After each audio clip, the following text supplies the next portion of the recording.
Hello and welcome to News About Borders. So today we're going to be talking about GDP, what is it, and should we be looking at any alternatives to it. So I'm going to be drawing quite heavily on the inspiration, which was a TED talk by the Social Progress Index, which we'll get onto later. But let's just start with what is gross domestic product, right? So one definition is it is the monetary value of all finished goods and services produced within a country's borders in a specific time, right? So where did it come from? Was it handed down on tablets of stone to Moses, from the holy hands of God? No, it wasn't. It comes from a talk. Really? By, no, it wasn't. It comes from a paper by a guy called Simon Kuznets, who presented to the US Congress in 1934, and it emerged from a time of this uncertainty, right, like during the Depression. The politicians there didn't have a clue what was going on, it was a mess, and this guy came along with this paper which had reliable economic indicators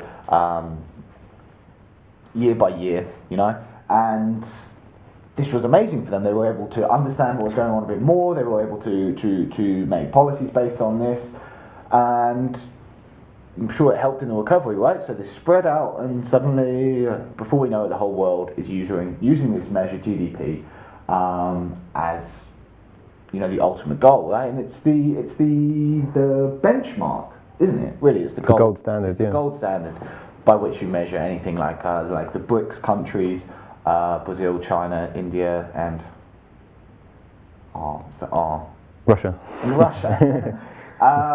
So these are the big up-and-comers in success politically because their economies are growing, they're getting bigger GDP. But what are the limitations of GDP as a measure? Is this the thing that we should be pursuing above all else? Does it encapsulate what we should be aiming for as societies? And when you think about that, I'll start you off, right? So it's the monetary value of all finished goods and services produced within a country's borders. Right, so let's think about prisons. So say we're putting more and more people into prisons, which is a very real thing in the US, for example, right? Prisons are growing all the time. We build more prisons, and even though the social problems are going up, actually that shows in GDP as an increase, right? So it's like, yay, society's getting better, but it's not actually the case, right? So that's one example. War is another example, right? When if you're building lots and lots of things, bombs, tanks, etc., that's probably not a good sign for your society. Boosting GDP, right? So that's one example. What others ways does it fall back? GDP is not really looking at the quality of people's lives in any way, shape, or form, really. In real terms, you'd be looking at health, mental well-being, education, job satisfaction. I think just general happiness for the individuals within the country. And forgive me, I don't have any data at all on sort of the countries that have the happiest population versus GDP, but I'm sure there'd be something to look at there. But yeah, quality of people's lives is no way, shape or form covered within GDP.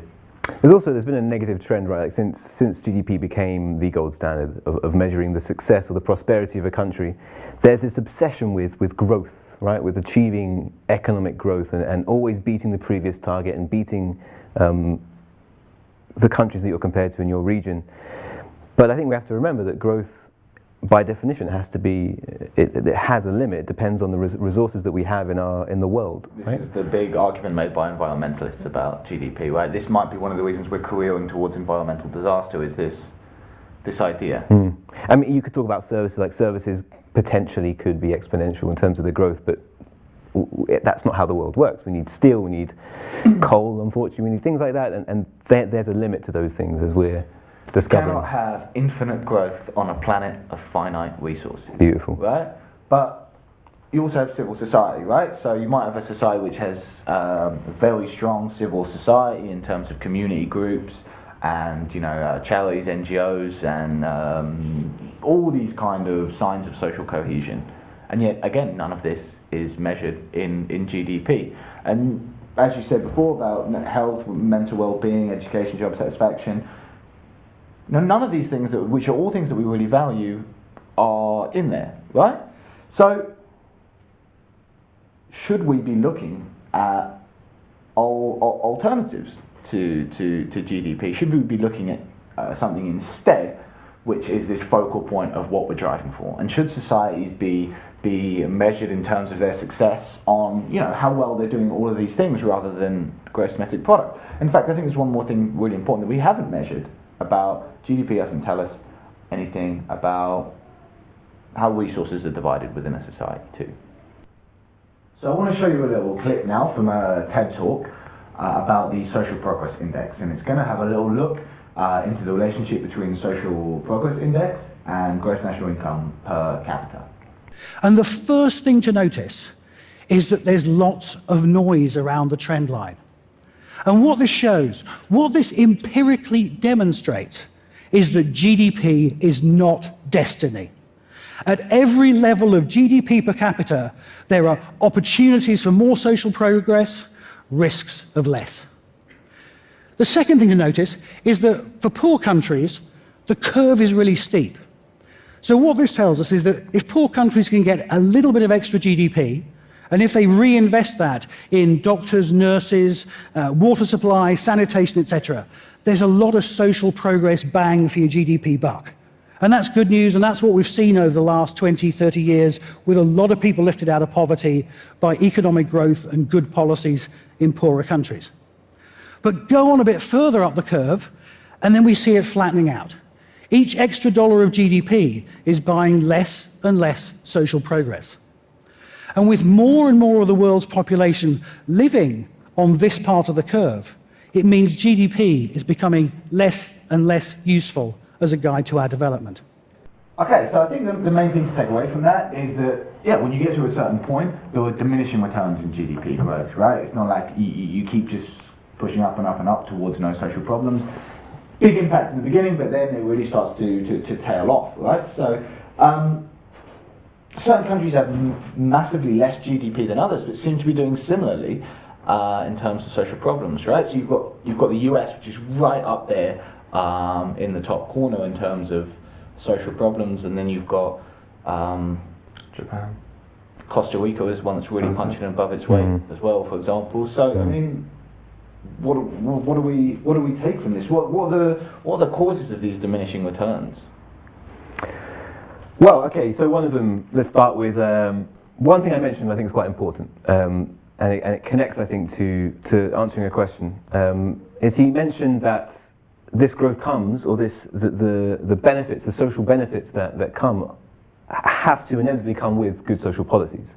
I think that's really worth focusing on, because if you look at, it's interesting to think about, since the 80s, since market fundamentalism became the thing, the GDP as a measurement of your progress as a country, as your prosperity as a country has come into play, we haven't seen good social policies, and that's, I think, quite interesting. If you were to have that, if you were to have these statistics, this kind of data, this social progress index from the early 80s, and we were measuring our progress along that development, we're going up or down according to that progress, what would things look like now? And would policies be different? Would we be thinking about society and social policies in a different way to now?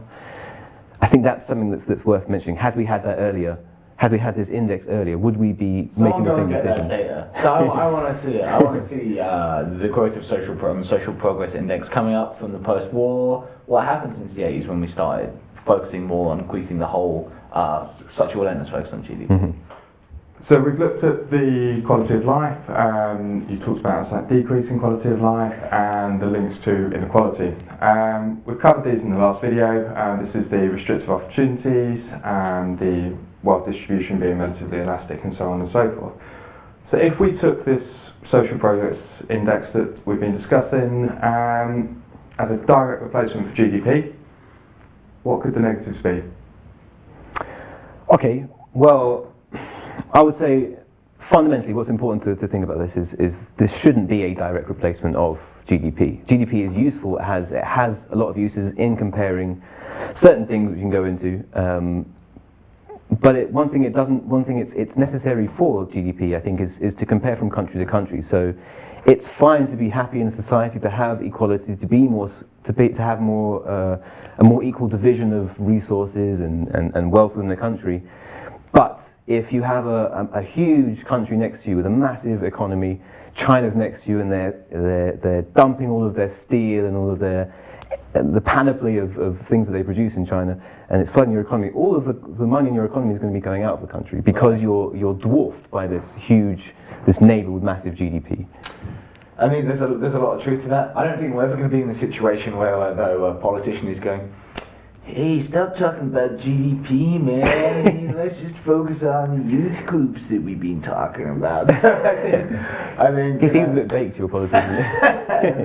he probably is, because we know that it leads to an increase in well-being, which this guy is concerned about. But yeah, of course, right? So, I mean, you'd be wasting your time if you were going to try and make the argument for replacing GDP complete with social progress. Not even worth talking about, really.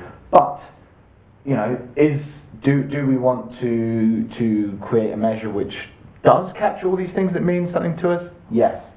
And I think there is space for parallel or complementary measurements that stop this just relentless pursuit of an increased figure. Right? Good. Excellent. So to summarise, we've been talking about GDP. We briefly talked about where it comes from and how it's become the gold standard of measuring progress within the country, prosperity within the country. We've introduced the social index, social progress index, which is an alternative, or we would say complementary way of looking at prosperity. So if you want to find out more, I recommend checking out the Social Progress Imperative, which is the name of the Social Progress Index organisation. You might also want to look into Bhutan's gross national happiness, which is a measure that's actually being used in a country right now, the Kingdom of Bhutan. And of course, go and check out the talk by the Social Progress Index that inspired this. So before that, like, share, subscribe, and we'll see you next time.